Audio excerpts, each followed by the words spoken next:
Okay, welcome everybody. Enno was already introducing our work, our talk, and ourselves. Very detailed, so thank you very much, Enno. Talk done, everything told, so bye. Enjoy lunch. Pretty good summary. Pretty good summary, yeah, but I think it's much more interesting to get in some more details. Yeah, but first, short introduction. Matthias and I, we are working with all that stuff. We are doing penetration tests, code reviews, sometimes audit, and a little bit reverse engineering. And very often we have the problem that our customers are asking us, okay, how critical is a problem? And then we have to say, okay, it's critical, or it's not critical, or it's some kind of medium rated. That's a typical question. And we gathered a lot of experience over the last years in doing that. And that was the main reason why the idea popped up, okay, we need something special to do a very good rating. And the talk is about our ideas and results. And maybe Matthias, if you want to do some introducing words too. I will. Yeah, thanks for the second introduction. My name is Matthias. We will split this talk into several parts. And I also want to... Better? Okay, so I have to be really close, not just speak up a little bit.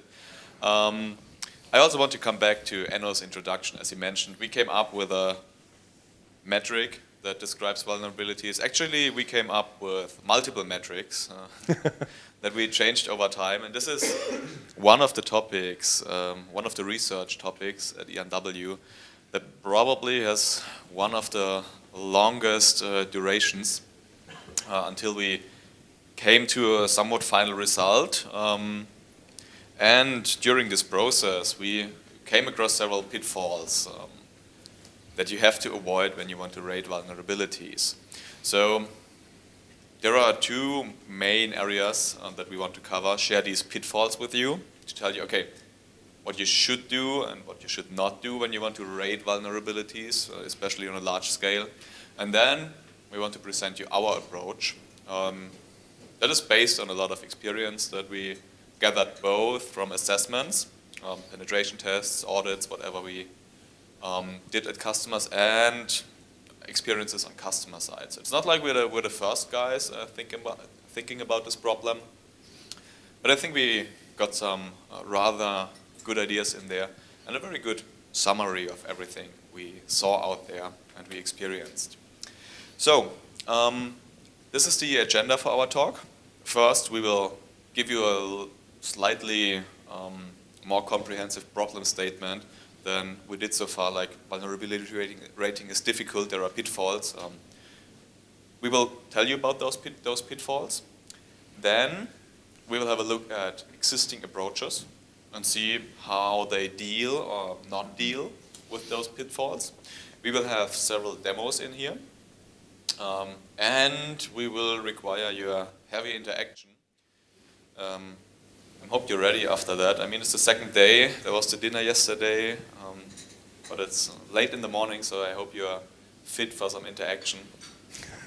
And after that, and potentially outlining some shortcomings of those approaches, we want to show you a new direction that we were going to, and to be honest, also outline some of the limitations of this approach. But I'm pretty sure you will be able to figure these out by the end of this talk. So it will be pretty interesting when Michael and me will be like doing parts of the talk, as during the development of our approach, we probably more often disagreed than we agreed. So it was hard work to come to a conclusion in the end. Yeah, we followed the keynote, we were always fighting. Yeah, so we trained fighting. Yeah. So this is like the end of a long period of Flo was writing several emails before Troopers, like what was blood, sweat, and tears. Yeah. And I'm not sure about the order, whether there is like a waiting in there, but we will see that. All right. So when we first came up with the question set on rating vulnerabilities in an efficient, large-scale way, that was last August, I guess, when we accidentally somehow had the question from different sides, okay, how can we do this? How can we track vulnerabilities? How can we rate those? And we had to deal with this question because so far we were using CBSS. We were using it, and basically we also recognized different shortcomings of this metric. So we also had kind of our own interest in developing something better and to analyze this question set. So one very basic problem is, even though many keynotes were telling you don't have an idea about your environment, usually you still have a lot of, I just call it vulnerabilities here, that you gather in your environment. They can result, you can reveal them in the course of penetration tests, audits. Maybe you're also doing automated vulnerability scanning, and probably one of the biggest sources to maintain is a log analysis or SIEM solution that is also generating a lot of, I just call it vulnerabilities here. So you have a huge list of stuff that you have to take care of. So the next problem in this process is this. You have this enormous amount of vulnerabilities. Usually it's not even a list, it's a kind of a database full of stuff that you have to take care of if you have a database for that. And now, of course, you have to decide, okay, what do I want to address at all? What do I want to address first? And how do I decide that? And how do I keep track of that? So the typical problems associated with that. You don't have enough resources to take care of all vulnerabilities at the same time. I think that's a pretty obvious one that you're all familiar with. But the next two ones are probably less obvious, but from my experience, or I think from all of our experience, they also occur in the most environments. So typically you also have a lack of information about vulnerabilities or existing problems. For example, you get a penetration test report, maybe the description in there is not answering all of your questions, or there is just a metric-based approach in your Qualys report, where there is like a 5 versus a 3. So you don't have enough information about vulnerabilities to efficiently deal with them. And also a very big pitfall that we came across multiple times is that many findings belong to different departments, at least when it comes to fixing those. So you also have to have a kind of a certain degree of interaction between the different departments in order to allow to efficient fixing. And even if now, let's say you are the internal security department, you have all the information and you understood the vulnerability, but then the operations department, the database department, whatever, they get this finding in whatever format you provide them, and they have no idea how to fix it. So this is also a very common problem. This is only the perspective of the internal security or risk department. Now there are coming those smart guys from the outside and also have to tell you something. Like they provide you their own way, in their own way with information, classify vulnerabilities and whatever. So you have to bring all of that together, and in the end, you just have to make a decision. You have to decide, okay, which vulnerabilities do I want to fix now, in the medium term, later, whenever. Never. So this is Never. Yeah, or never. There might be perfectly valid reasons to never fix a vulnerability. We will discuss what these are, but there are perfectly valid reasons. So, in this progress, we identified two relevant aspects, which are the most interesting ones in our opinion. If you beg to differ, just raise your hand or shout towards us. We really appreciate a lot of feedback here. Because as much experience as we have, and I think as many customer environments as we saw, and as many vulnerabilities we saw, there can still be more substantiated opinions on that topic. So if you have an addition or disagree or agree with something, feel free to provide us feedback at any time. So the first part is the prioritization of vulnerabilities, or in a better way, prioritization of the fixing of those vulnerabilities. This is one aspect. This is obviously closely related to the rating of severity of vulnerabilities. And the second aspect, you want to answer all relevant customer questions. And in doing so, you need to take into account what the different involved parties need to know and what they can provide. So there's only so much a penetration tester can provide in their reports. So these are the most relevant aspects in our opinion, and a first outline of the topic. So speaking about vulnerabilities is always nice, but we actually want to look into some actually existing approaches and how they approach this rating problem. And we will have some concrete specific examples of vulnerabilities that we want to discuss. Yeah, that's because we are doing a severity rating based on metrics since years. I think we started about 2007, 2008 to put metrics for severity rating in our pen test reports because it's quite a big problem to say something like, okay, I think this vulnerability is a critical one, and the administrator answers, oh, I don't think so. And now, you can start again a discussion, a fight, but to have a reliable rating of the severity of a finding, of a vulnerability, you need something more than like, I think it's critical. You need a metric approach. So we were looking around, okay, what kind of security metrics are available? And in about 2007, there was just one metric available that was usable for this kind of information, and that was CBSS, Common Vulnerability Scoring System. So we started to use this metric in our reports, and CBSS is or was the first metric dealing with at least vulnerabilities and findings, but the basic idea of CBSS was related to patch management. Decide which patches have to be installed first. That was the intention for CBSS. And we said, okay, a lot of vulnerabilities are about patching, so this might also be useful for penetration testing. So we started to use it. And nowadays, CBSS is really widely used. A lot of companies are doing severity rating of vulnerabilities based on CBSS. Nessus provides CBSS information of findings. Microsoft does it, and a lot of other companies providing this information. But these companies are also dealing with patches for their software. So, but as I said, in the past, there was nothing else that was almost usable. So we decided to use CBSS. And you know this quote about when you have a hammer, everything starts to look like a nail. Yeah, that's right.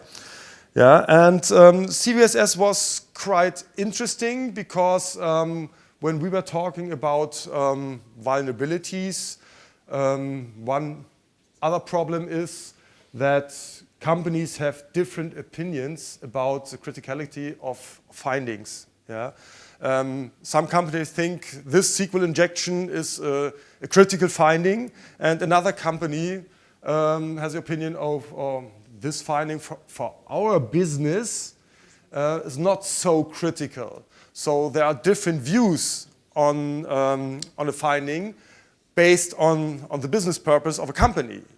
So another interesting point was that CBSS was introducing some kind of environmental view to the criticality. It was not just like SQL injection is always bad.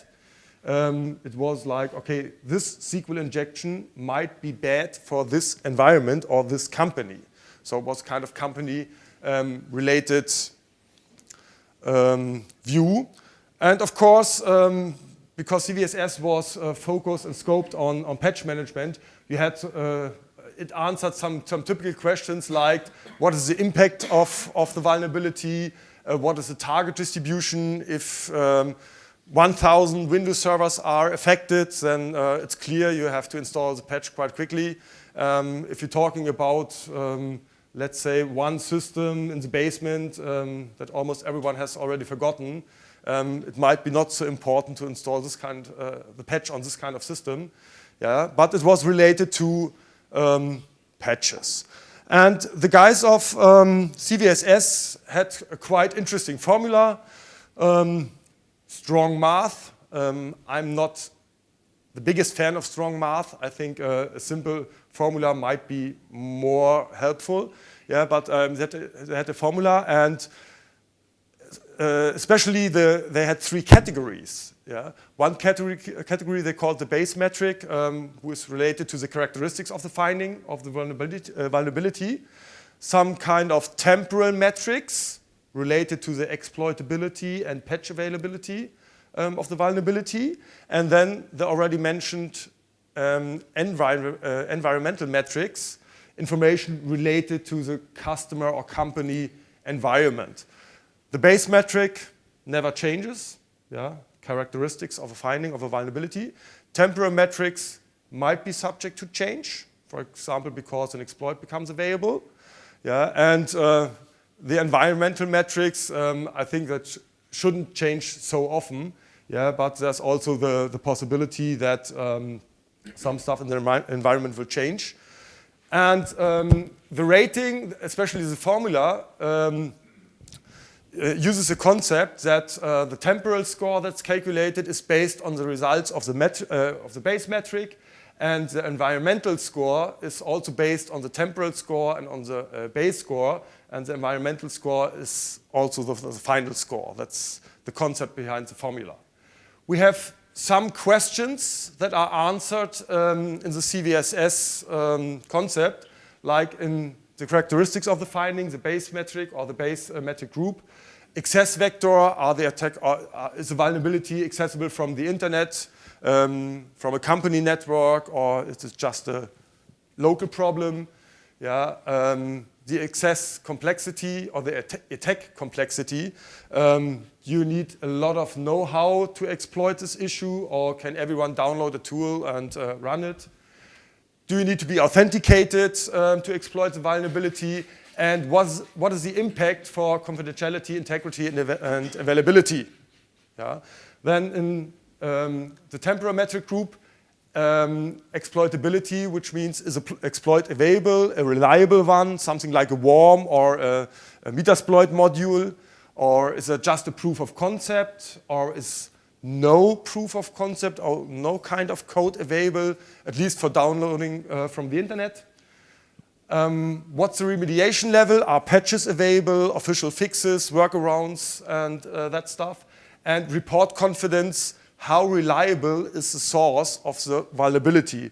Is someone claiming in a news group, I found a 0-day for IIS 6, yeah, and I get local system privileges, which almost can't be true because of the architecture, but anyway, yeah, or is the vendor publishing a security advisory describing the vulnerability? That's what report confidence is about. And then the environmental part, what's the collateral damage potential of the vulnerability? For example, maybe the airport in Frankfurt will stop working. We already know that, so snow seems to be this kind of vulnerability for Frankfurt. Yeah. What's the target distribution? Yeah. Are all systems affected, some systems affected? And what are the requirements regarding the security goals, confidentiality, integrity, and availability of the asset where you are rating the vulnerabilities? So, interesting approach, yeah. But at least we had some problems over the years because, as I already said, CBSS is related to patch management and not for all kind of vulnerabilities that you will get when you're doing penetration tests. So to dig a little bit deeper into CBSS, we have prepared a small demo with some interaction, so time to wake up again, even if lunch is not so far away anymore. And when we started to work with CBSS, of course, the first thing we did was writing a calculator. And for now, I have rewritten the calculator. That's the new version. Just as for the metric, multiple versions of different calculators. Yeah, to have one tool to do all the metric stuff we are doing at ERW. Yeah, and what we want to do now is we have chosen a vulnerability that's, I think, well known to the community. It's called SQL injection. Is there someone who doesn't know what SQL injection means, does? That's great. Okay, and what we want to do now is we want to do a severity rating of a SQL injection problem based on CBSS version 2. By the way, I noticed there's some work in progress working on CBSS version 3. Yeah, but this work is, still relates to version 2. Still, it seems like they are addressing some of the problems, but yeah, we will see. It's a long way to go. Yeah, maybe we were faster. Yeah, so let's see. So we want to do severity rating for CBSS. Some facts. Yeah, we have a web shop that suffers from a SQL injection problem. Yeah, again, that's Schadenfreude. Enjoy when someone is suffering, for example, this web shop. So we have a SQL injection problem in a web shop. Yeah? In a parameter, let's say in a query parameter, doesn't matter. And sorry? Didn't get it from Closed software. Closed software, yeah. Okay, so SQL injection problem, and the first thing is it's a web shop. So first we have to decide what's the attack vector. Yeah? Possibilities are, is it a local problem? Local means only an authenticated user with terminal access, something else can do it. Is it a kind of just a network, which means from the DMZ or from a company, wireless LAN, something else? And network means from almost everywhere. So what have you to choose? Suggestions. Suggestions? Depends. Network. Depends. Web shop? Network. Network. Other opinions? Kai? It depends where it comes from. It can also be from somewhere inside. Okay, that's a relevant part. Yeah. If it's on But the if website accessible, of course, if there's an entry field for the SQL command, then we have it there, of course. Yeah. It's the search field. Yeah, okay, then Okay. it's clear. But Okay, we make it clearer. Coming from the Yeah, internal CMS. you are right. So- That are some of the problems when it doing this really kind depends of on what you have. right. Yeah, yeah, and that's also the problem if you are doing this kind of rating. Sometimes some other questions pop up that you can't answer in that easy way. Like, okay, it was a search field. Okay, now I know it's accessible from the internet. I can answer the question. Yeah, some other questions might pop up that are not so easily to answer. Okay, I think we have to be a little bit faster for the next Yeah. ones. Okay. So, okay, network attack complexity, low, medium, and high. We already learned it depends. I mean, everybody has to say low now because you're advanced to stress the word a little bit more, right? Okay. So we agree on low. Do we have to do authentication? It was a search field. No. None is okay. So is confidentiality, is there a confidentiality impact? No. Partially, complete, everything's gone. That's one of the issues, I think, with CBSS between partial and complete is where complete means you can take over the whole server, so that would mean including the operating system, versus partial would mean you only can take down the web or only get the information from the web shop. But okay, that's a very interesting point of view. From the definition, it's right. Yeah. Yeah. And it also depends on what you can do through your SQL injection. Okay, we have a lot of depends here. Yeah, that's right. That's why we have chosen this this example. Yeah, because it raises a lot of question. Yeah. It differs if we are talking about, let's say, Microsoft SQL Server 2000. Yeah. Or something like a PostgreSQL Server. Yeah, that's a big difference. Yeah, at least we might. It's a problem to answer the question. Yeah, so But finally, our job now is to do SQL injection rating with CBSS. Yeah. Maybe we know, okay, we were able to extract some of the data from the database. So let's assume that we didn't have operating system access. Yeah. So partial, complete. And remember from the slides, in the end, you have to make a decision. Yeah, that's right. No matter how you wish there would be a better thing. Okay, raise your arms. Partial, complete, overruled. Okay, integrity. Okay, I think none is not an option. Maybe. Yeah. Okay. So again, the question: partial and complete. Partial integrity. Okay. Complete. SQL injection. Yeah. Oh. It depends what kind of exploit you did. Yeah. It's a question of the proof of concept. Yeah. Maybe. Okay, ask again. Partially. Complete. Okay, I think complete wins. A little bit. A little bit. Even though I don't see why we have confidentiality partial and integrity complete here for this example. Okay, availability. Democracy. Availability is affected, yes or no? Complete. Partially. Okay, again, the arms partially. Complete. Okay, complete wins. We had somehow a change of mind here. Yeah, that's also interesting, yeah, because no one asked one interesting question that might raise up later. Availability is what? Availability is that you can access the data whenever you need it. Okay, the data and not the availability to server itself. So It depends, yeah. It depends, yeah. That points you a little bit into the direction where the problem is. Okay. This question. Yeah, so I think the problem that you have there, and I have this discussion with Oracle all the time. I work for a database security vendor. And they came up with this partial plus thing where they really weird, yeah, kind of. They're like saying, okay, it's partial, but if you would go and layer the attacks, that way you can become complete, right?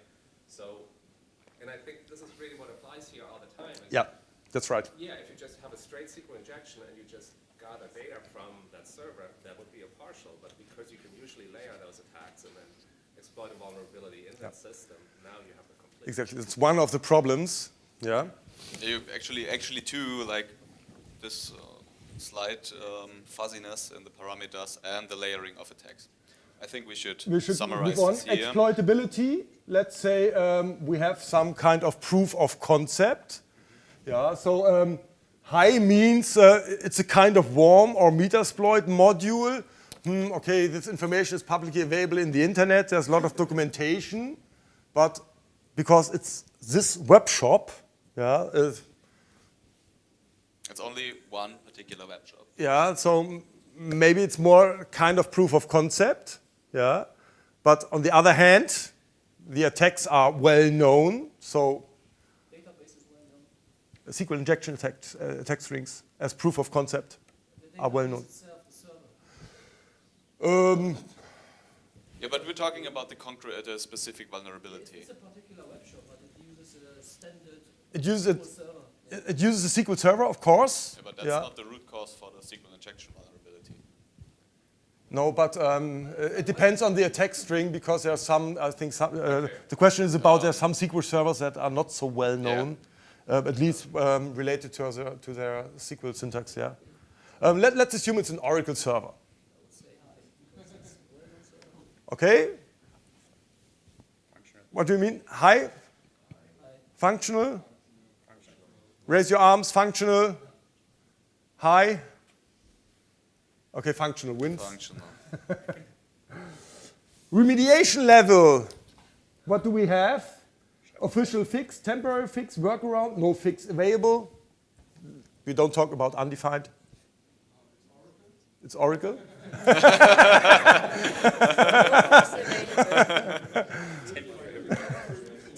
temporary fix available. Okay. Okay. Arms for official fix. Hui. Okay, temporary fix. Oh. Workaround. Okay, interesting. That's the last option, right? Yeah. No fix available. Okay. Okay, I think workaround wins. That's also very interesting. That Yeah. nobody here knows a fix against SQL injection. Yeah. I'm somewhat surprised. On the web server. But it kind of depends on like if the vulnerability is in your custom app, then It's in the app. you don't have to Buy another web shop. Yeah. Yeah, or at least. Anyhow, but I think you saw another problem. But like, once again, one question for the scenario. Yeah. Are we a customer and bought this web shop somewhere, or is it for the company that sells the web shop itself? I think we We've defined got this like information a now board, and then web rating it.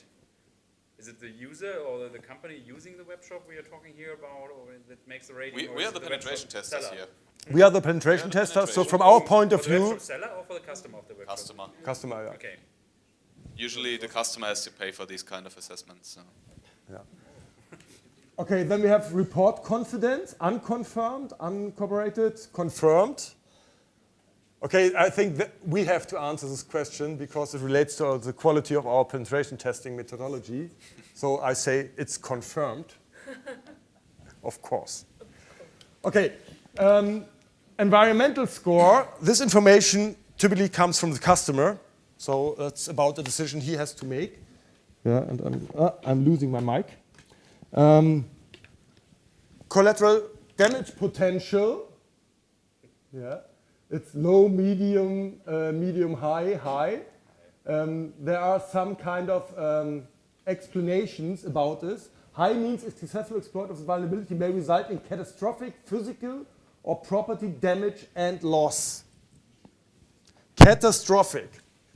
Yeah. PCI DSS compliance loss Is it catastrophic? depends on the amount. Kills your business? Remember the keynote? Does it really kill your business? Might. So we're back to depends, right? It depends, yeah. But if you have a web shop with credit If card it's your acceptance, only? you need to be PCI compliant. Yeah, but if you have a SQL injection, okay, Sony is still there. Yeah. Yeah. If it's in Amazon, Still, It also it depends. wouldn't cause them to go out of business. Yeah.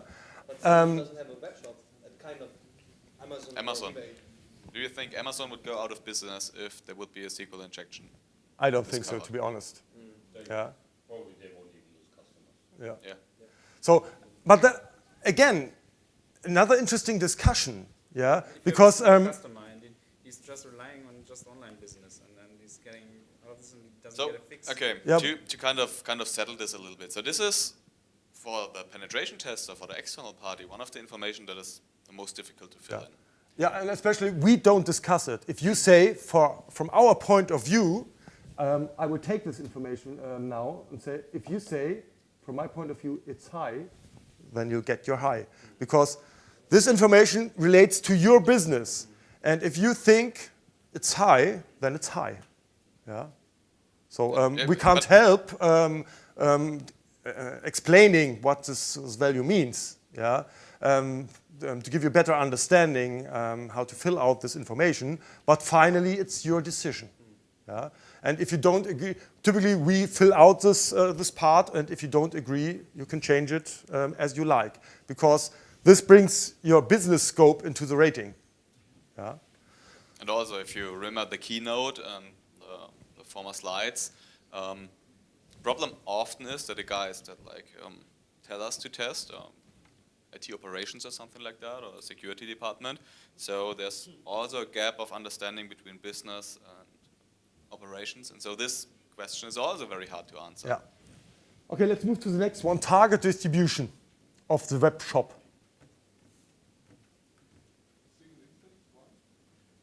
SQL instance, yeah? Single instance, yeah? One of one? With one web shop, yes. One web shop. We always say that's it's cheating one, power. That's, one web shop of one tested web shop. So if we are dealing with web applications, from our point of view, it's always 100%.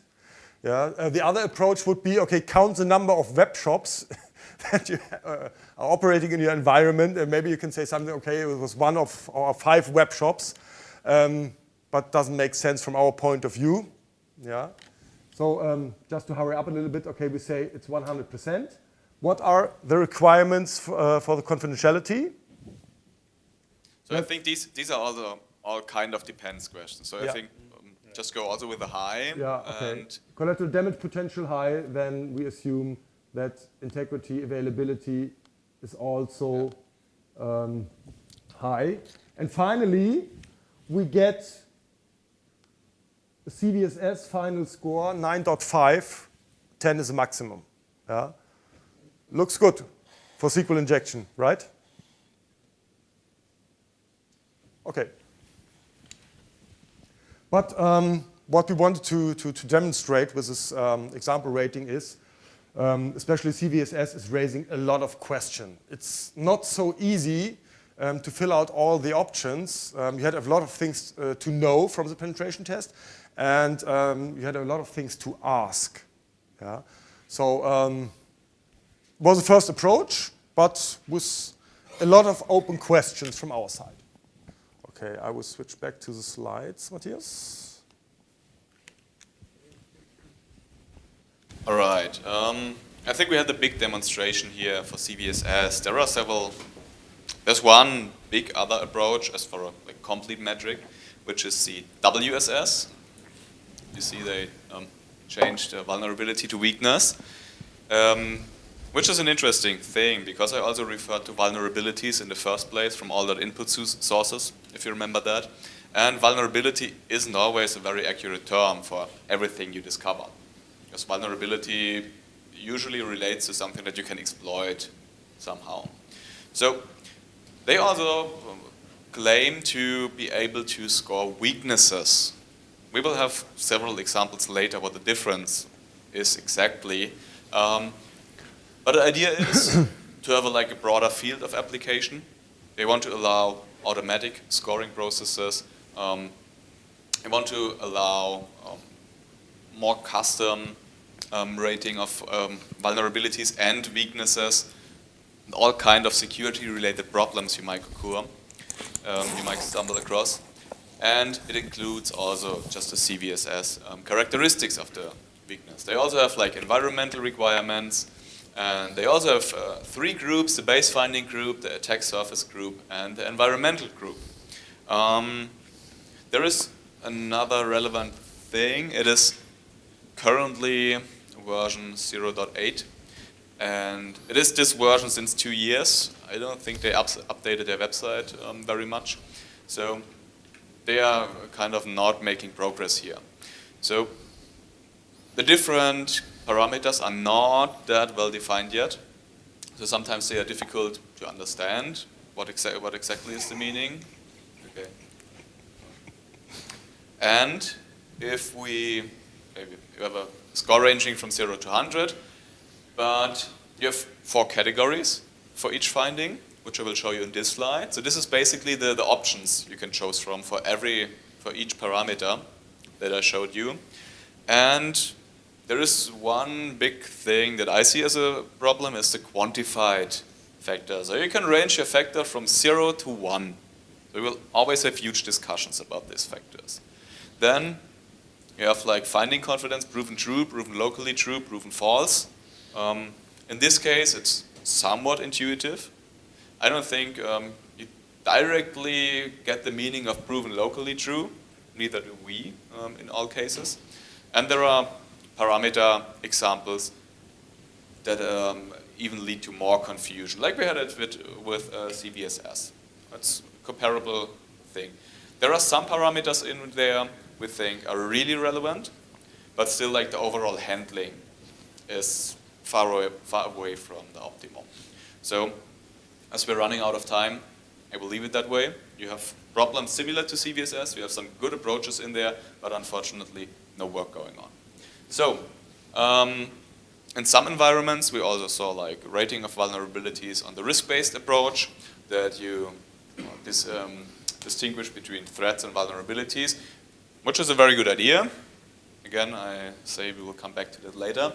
And they rate it using the 3 basic parameters: likelihood, vulnerability, and impact, which somewhat works, which is applicable in a very broad scale, but you have not very much information in here. You would have to like explain the vulnerability factor, explain the likelihood factor, explain the impact factor, which works, but then you always have like a high degree of subjectivity, fuzziness, how you rate stuff. So it is a very general approach that might work for several things, but if you actually want to rate specific vulnerabilities, it's too difficult to achieve. Then, of course, we also saw several custom approaches that are used in very big environments for the rating of vulnerabilities. They take sometimes a risk-based approach into account, and they have a certain impact scoring. And in the end, they also have like a medium, high, or low rating, just like several other scoring systems for dedicated ecosystems. Like the usual Qualys engine, they also provide CBSS score, but they also have a 1 to 5 score available, low criticality and high criticality. So there are a lot of different approaches out there. I think with CBSS we had a very good example on how those work and what already some pitfalls are. So this is just to summarize this up. To summarize the general problems, we have a lack of information for a lot of parameters. As we saw, we had a lot of depends. We don't know that. Is it a web shop? Is it a custom software? What is it? And what do you want to rate? I will, again, postpone this a little bit. Sorry for that. And who is filling it in? Are we pen testers? Are we the internal risk department? What information can the penetration tester provide? And what does the internal risk department or security department want to know? What does operations want to know? These kind of problems. And who wants to get value out of it? For example, we would be incredibly happy with a metric that is very easy to fill in for us. You have no idea how much time vulnerability ratings take for our reports. That's actually one of the, except for like cleaning out all of the typos from our guys, is one of the most time-consuming parts of the report generation. So we would love to have a very simple metric with some accurate results, but if they read it and they say, okay, this is critical, why is that? It's hard to get, then you have, I can also tell, then you get a lot of phone calls where you get asked about different vulnerability ratings. So it's also in our interest to provide the information to the customer or whoever the risk. Yeah, but at least the questions that are asked also pointed out the problems of the available metrics. All right. So we asked ourselves, okay, what do we want to do here? I think you take over here. No, next one is yours. Yeah. Okay. So of course we try to come up with our own approach, and we soon noticed somehow similarity to this little comic strip. Some of you might know it.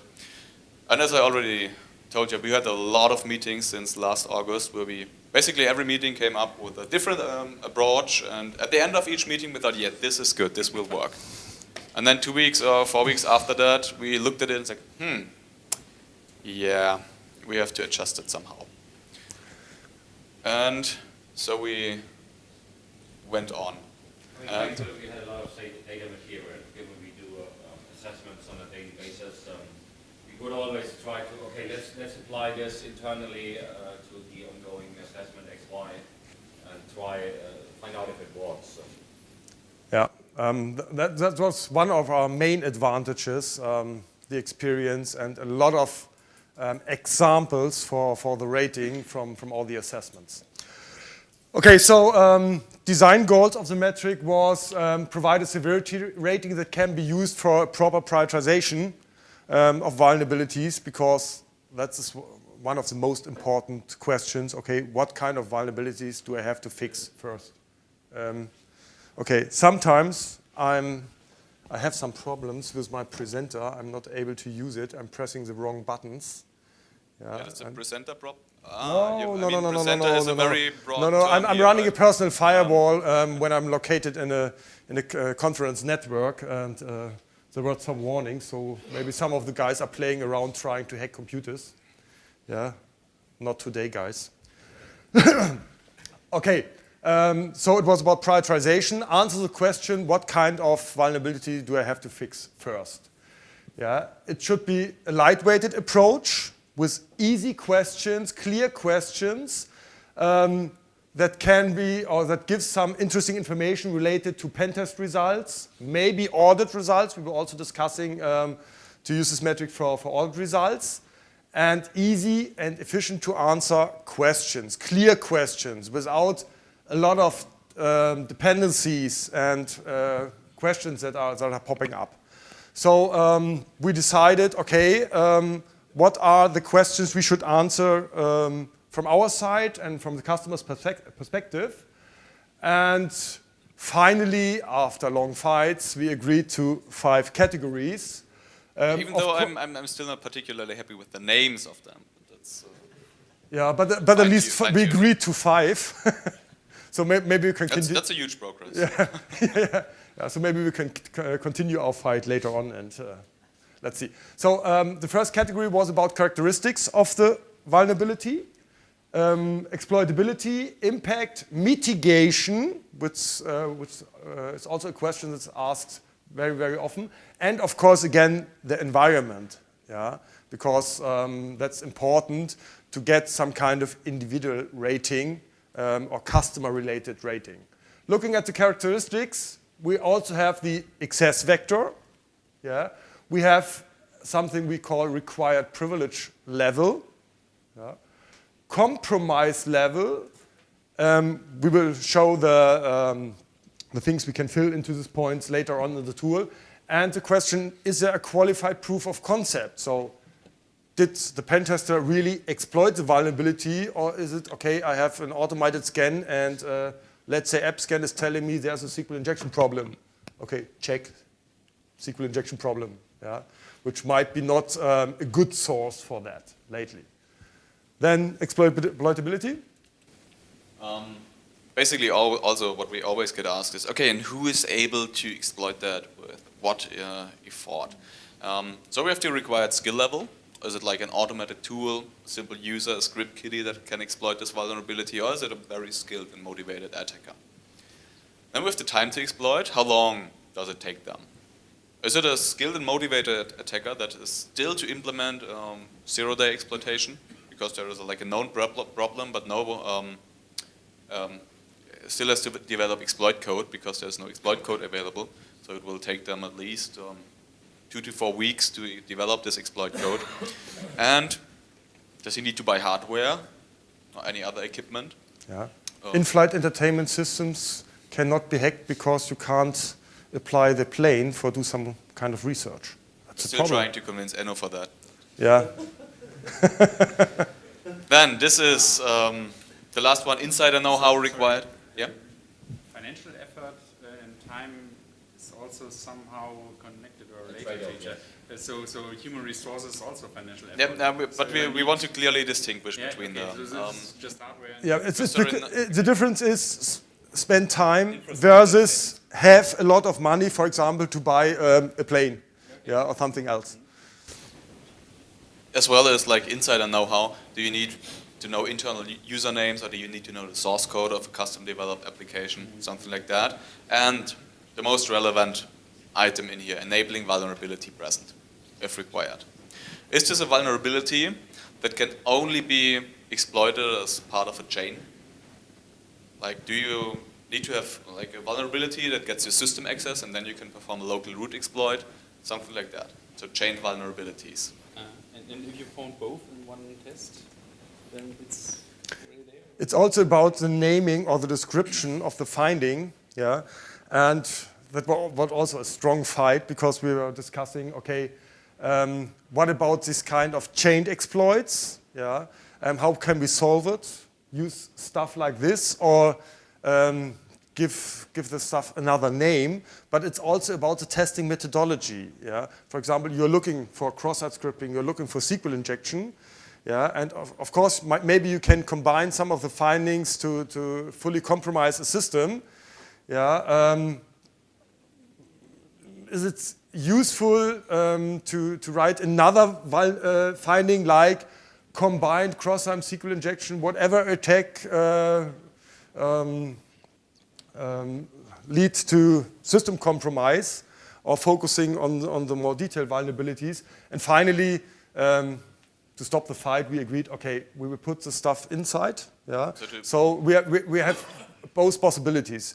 We can use this for making some kind of a relationship to another vulnerability, some kind of chain exploits. But we also have the opportunity to say we are talking about a system compromise via cross-site scripting and SQL injection and whatever's injection and a local root exploit and so forth. Yeah? So both options are possible. Otherwise, the general answer is this is a very, very simple solution, because this is still for an incredibly complex problem to address. We didn't want to have actually like cross-references and like reference into other findings, because that's not maintainable. That's really not maintainable. So if we have a single switch, if this enabling vulnerability is present, this finding is more relevant, because it can actually be exploited. We have to hurry up a little bit. So the next one is the impact. To make it short, we said, okay, we don't want to talk about confidentiality and the level of affection of confidentiality. It's just answer the question: is confidentiality affected? Yes or no. We don't care about how much. Yeah, because again, one of the goals was to answer the question quite easily. Yeah, so and that relates to confidentiality, integrity, and availability. Then mitigation effort. Basically, how much time do you have to spend to fix it, and does it depend on a third party? Do you have to ask the vendor for a patch? Do you have outsourced development for your web shop, something like that? Now you might wonder, why does this increase the severity of a vulnerability? System compromise is a system compromise. Doesn't matter whether I can fix. So this is also where we struggled a little bit. In the end, the customer also wants to know, what do I want to fix first? So if you can, supposedly you have two completely identical vulnerabilities, resulting in critical impact. So if same vulnerabilities, one is to fix within 1 day, for the other one you need 4 weeks. You want to fix the one that you can fix within 1 day first, because it increases your security level immediately. You don't have to wait for 4 weeks. So that's why this increases the criticality, if you can apply a fix easy. Because you want to have the security benefit now, not in 4 weeks, and then again the 1 day effort. In practice, of course you can do parallel work, but still we want to address this in our metric approach. Okay, the next one was the environment. The first thing is trust level of accessing entities. What kind of users are using the application, the system, whatever? For example, all the people in the world, external partners, just your enterprise, yeah, or only a department in your enterprise. Yeah. So, and what's the kind of trustworthiness, the trust level of this accessing entities? It's easier to have some policies and guidelines in your company and tell your people how to behave, yeah, than have contracts with partners, yeah, and regulate that, or even try to introduce some kind of guidelines for the world, yeah, for all the users outside in the world. Then, very important from our side, the data classification of the asset. Yeah. Are you dealing with public data, with confidential data? Yeah. And the next question is a target or the asset a critical core business service? Yeah. How important is the stuff for you? Then, to circumvent one problem, if you answer a guy, okay, is availability important for your application? Yes.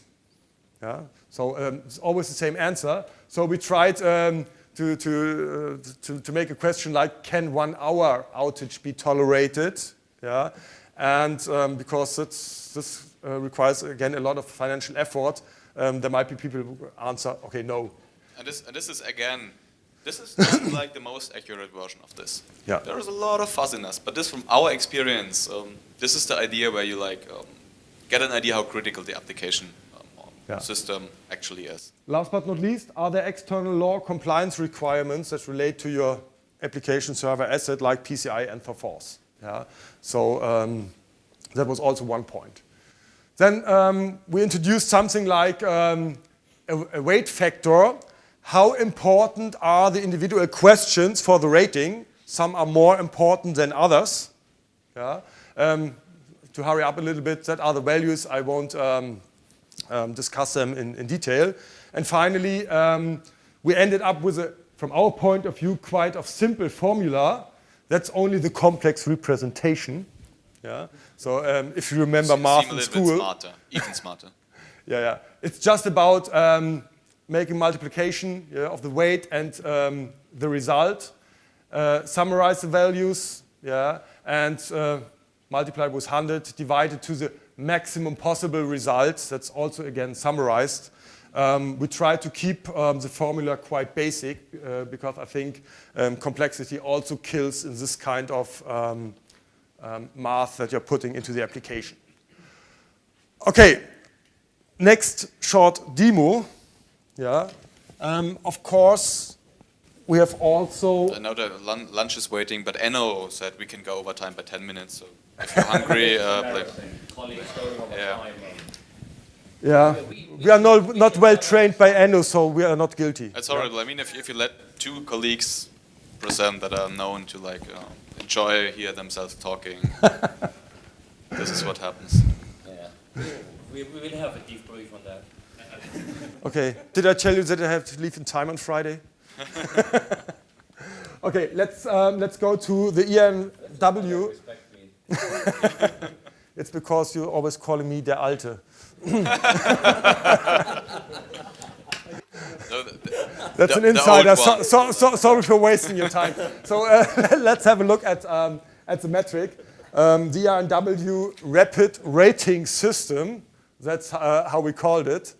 Yeah. Here you find characteristics, exploitability, impact, environment, mitigation.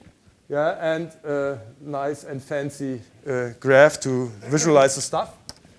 The options are for the access vector, internet, business partner network, corporate network, local network segment, man in the middle situation, local system.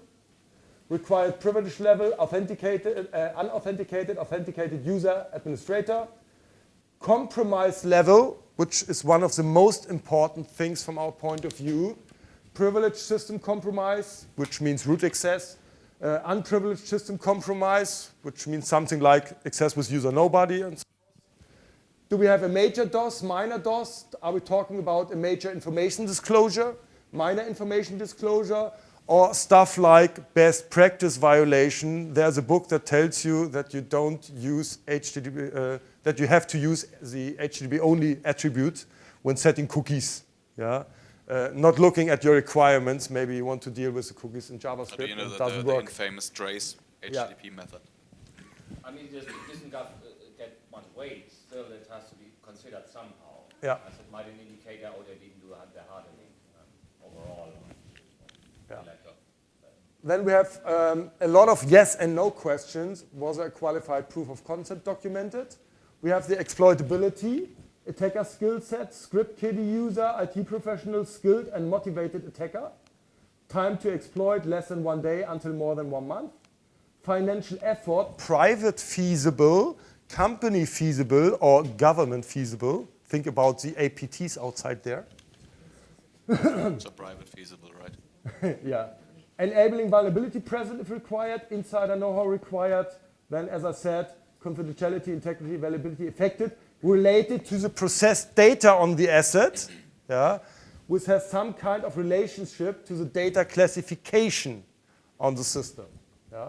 Here we see the trust level, department, enterprise, partners, public, the data classification of the processed data, which also requires that you have some kind of data classification to answer this question. Yeah. Hopefully you have. And then just, is it a core critical business service? Can 1 hour outage be tolerated? External law compliance requirements, blah, blah. Mitigation effort, again, less than 1 day until more than 1 month. And The checkbox depends on third-party software. And I think now let's just have a short look at SQL injection again, yeah, because this might be much more easier to answer, at least from our point of view. Yeah. Access vector, okay, it's the same, yeah, because we're assuming the same vulnerability. Yeah. So it's the internet. Required privilege level was a search field, so it's authenticated. Unauthenticated, sorry. Compromise level. Did we have a system compromise? No. Did we have a denial of service scenario? No. Did we have a major information disclosure? Yes. Yeah. By the way, to make the stuff much more easier, if you are not sure if you want to fill out major DOS or major information disclosure, it's rated at the same level. So, which also makes the stuff much more easier to fill out. So, okay, we say it's a major information disclosure. Attacker skill set, script kiddie, user, IT professional, skilled, motivated attacker. Script kiddie. Time to, time to exploit. Less than 1 day. Okay. Financial effort, private feasible. Everyone agrees? No, no airplane required. No enabling vulnerability present. Insider know-how required? No. Confidentiality affected? Yes. Integrity? Yes. Availability? Yes. Trust level? Public or the web shop? Yeah. Data classification? Public? No. Internal? Confidential? Strictly confidential? It depends, but at least you should be able to answer this question. Yeah. So let's assume, let's say confidential. Yeah? Some credit cards data is not so important from my point of view. That's also $5 and you get 5 after the Sony hack. So once it's subject to compliance, it's at least confidential anyway. Yeah, that's right. Okay, is it a core critical business service? Again, it depends, but you can answer the question. Yeah. Okay, we assume the same environment as with CBSS, so it is a core critical business service. Can an hour outage be tolerated? An hour? Yeah. Okay, no checkbox. External law compliance requirements. PCI, yes. Yeah. Mitigation effort, less than 1 day. Okay. Depends on third party. yes. Yes. Yeah. Okay. So we get our rating. Looks familiar. Yeah. With also the CBSS rating. Yeah. So SQL injection. We feel that's a critical problem. Yeah. Metric says it's a critical problem. And just to end up this example, let's assume that we have a SQL injection problem on a public system that just gives you some catalog data. No credit card are processed, no confidential data processed. Is a SQL injection problem still a critical problem in that case? Who thinks it's still a critical problem? That's some.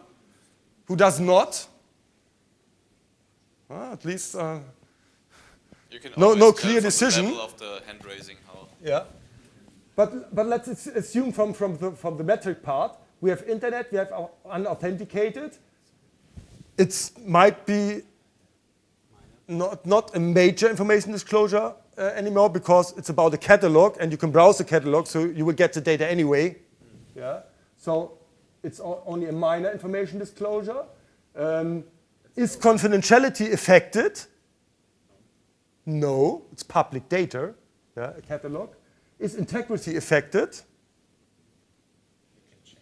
Yeah, if you can change it, still okay. affect that. Availability affected might also be true, yeah, but at least confidentiality changed. Then we have to change the data classification. It's public. Yeah. If it's just a catalog, might this be a critical business application? it depends, but typically I won't assume that it is one. Yeah, but at least you already get a state of yellow. Yeah, just changing the parameters, which feels more familiar with a SQL injection problem that only affects a system with public data, and finally, without a privileged system compromise, which would change the situation, of course, yeah, if you can take over the operating system. Yeah? So feels reasonable, at least from our point of view. Compliance goes down. Did it? Sorry? External law compliance requirements might go down also. Yeah, that's right. Yeah, so we are at 67. Yeah. No business is happy. Oh, it's yellow. Yeah. Oh, check. Okay. Okay, that's as a short demo. We have to at that point. Finalize. So we wanted to have much more interaction at this point, but we had that at CBSS, and I think we already laid out some of the relevant points here. So you see that was easier to fill out. We had the same results. You were able to adjust most of the stuff, but we had 2 examples. Now you can say we choose them in a nice way. Actually, we prepared more examples.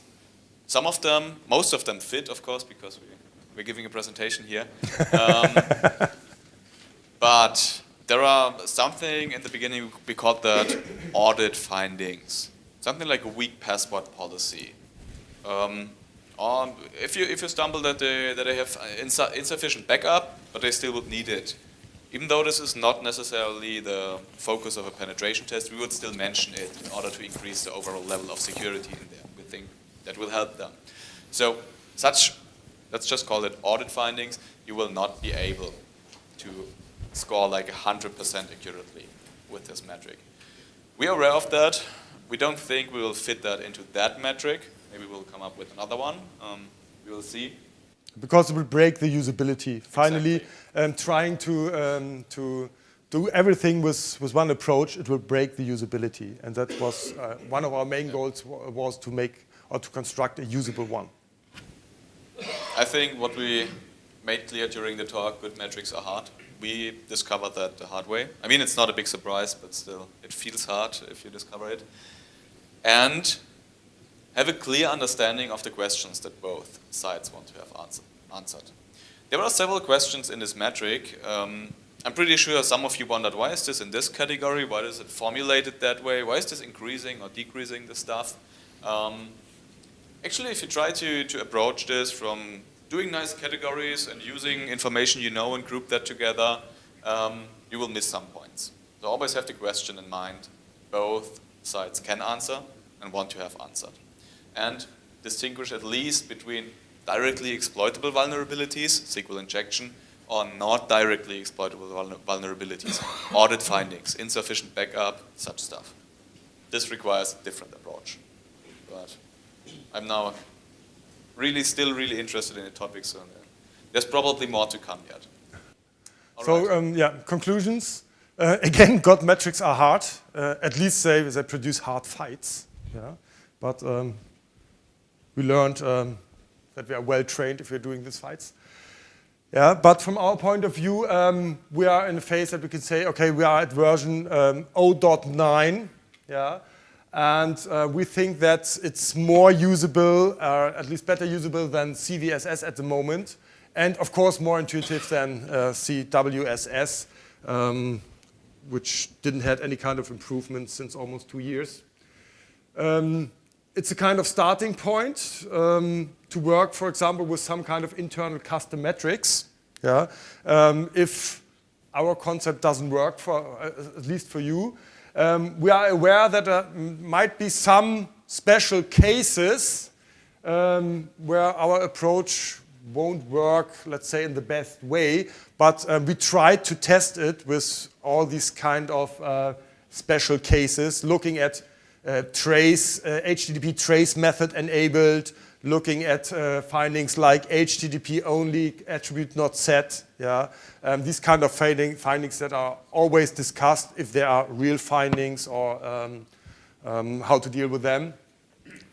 And for now, as we said, we have a lot of example findings we can use for the rating, but at least the metric needs some kind of experience from the field. And that's why we have produced this tool. This tool will be available not shortly after the conference, because there's one thing that I want to put into the tool, the possibility to save your work. Yeah? Not just have the calculator like putting in, okay, I'm rating a SQL injection statement, save. So you have the possibility to load it again and do another rating or add additional ratings. And after implementing this function, the tool will be released. Together with maybe a blog post or newsletter, we will see.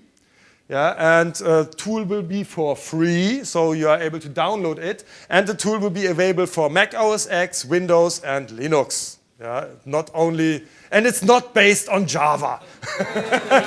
Yeah.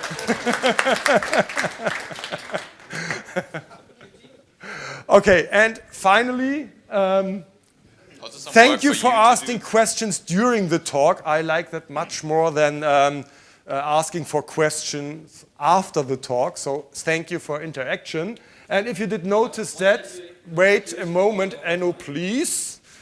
Yeah, and maybe you notice that we will give you 1 minute to think about it in the terms of tokens before ending up with our slides. Just a short hint.